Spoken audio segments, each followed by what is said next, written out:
بیان کیا جاتا ہے کہ کسی گاؤں میں ایک صاحب کا اپنی بیوی سے جھگڑا ہو گیا۔ ابھی جھگڑا ختم نہیں ہوا تھا کہ اسی اثنا میں ان کے گھر مہمان آ گیا۔ خاوند نے اسے اپنی بیٹھک میں بٹھا دیا اور بیوی سے کہا کہ فلاں رشتہ دار مہمان آیا ہے، اس کے لیے کھانا بنا لو۔ وہ غصے میں تھی، کہنے لگی نہ تمہارے لیے کھانا ہے نہ تمہارے مہمان کے لیے۔ وہ بڑا پریشان ہوا کہ لڑائی تو ہماری اپنی ہے، اگر رشتے دار کو اس بات کا پتہ چل گیا تو خواہ مخواہ خاندان میں بات ہوگی اور خواری الگ سے ہوگی، لہذا خاموشی سے آ کر مہمان کے پاس چپ چاپ بیٹھ گیا۔ اتنے میں اسے خیال آ گیا کہ چلو بیوی اگر روٹی نہیں پکاتی تو سامنے والے ہمارے ہمسائے بہت ہی اچھے لوگ ہیں، میں انہیں ایک مہمان کا کھانا پکانے کے لیے کہہ دیتا ہوں۔ چنانچہ وہ ان کے پاس گیا اور کہنے لگا کہ بیوی کی طبیعت آج کچھ خراب ہے، لہذا اب ہمارے مہمان کے لیے کھانے کا انتظام کر دیں۔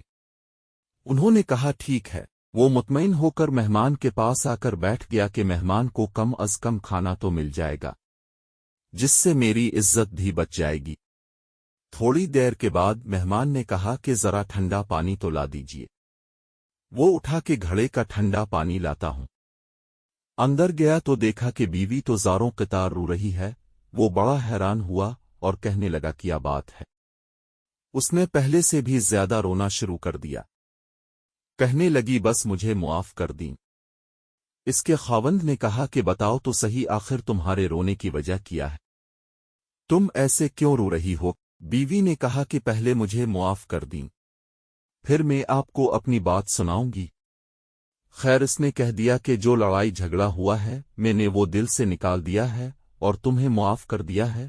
پھر وہ کہنے لگی کہ جب اپنے آ کر مہمان کے بارے میں بتایا اور میں نے کہہ دیا کہ نہ تمہارے لیے کچھ پکے گا اور نہ ہی تمہارے مہمان کے لیے کچھ پکے گا تو اب چلے گئے، مگر میں نے دل میں سوچا کہ لڑائی تو میری اور آپ کی ہے اور یہ مہمان رشتہ دار ہے، ہمیں اس کے سامنے اپنے جھگڑے کی پول نہیں کھولنا چاہیے۔ چنانچہ میں اٹھی کے کھانا بناتی ہوں۔ جب میں باورچی خانے میں گئی تو میں نے دیکھا کہ جس بوری میں ہمارا آٹا پڑا ہوتا ہے ایک سفید لباس شخص اس بوری میں سے آٹا نکال رہا ہے۔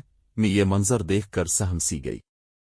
وہ مجھے کہنے لگے کہ اے خاتون پریشان نہ ہو، یہ تمہارے مہمان کا حصہ تھا جو تمہارے آٹے میں شامل تھا، اب چونکہ یہ ہمسائے کے گھر میں پکنا ہے اسی لیے وہی آٹا لینے کے لیے میں یہاں آیا ہوں۔ اس واقعے سے ثابت ہوتا ہے کہ مہمان بعد میں آتا ہے جبکہ اللہ تعالیٰ اس کا رزق پہلے بھیج دیتا ہے۔